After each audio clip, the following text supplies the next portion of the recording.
Utiliser un satellite pour comprendre comment s'est échappée l'atmosphère de Mars et déterminer sa nature au début de la formation de la planète, voici l'objectif du satellite MAVEN. Ce satellite aura plusieurs missions à accomplir lors de son arrivée en orbite autour de la planète rouge. La mission MAVEN a pour but de répondre à 3 questions essentielles. Tout d'abord, quel est l'état actuel de la haute atmosphère de Mars et quels sont les mécanismes qui la contrôlent. Ensuite, on veut mesurer la quantité d'échappement de volatiles atmosphériques à l'heure actuelle.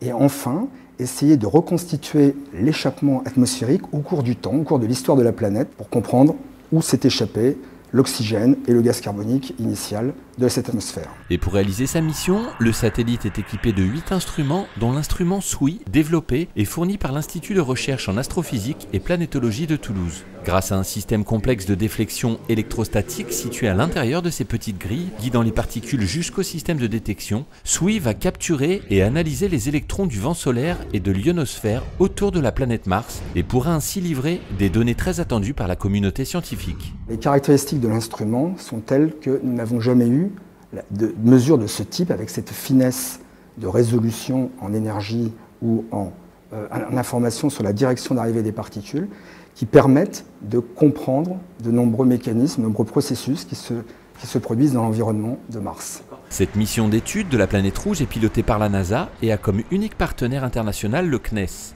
Le CNES a apporté son soutien financier à la réalisation de l'instrument SWI par l'IRAP qui en assure la maîtrise d'œuvre.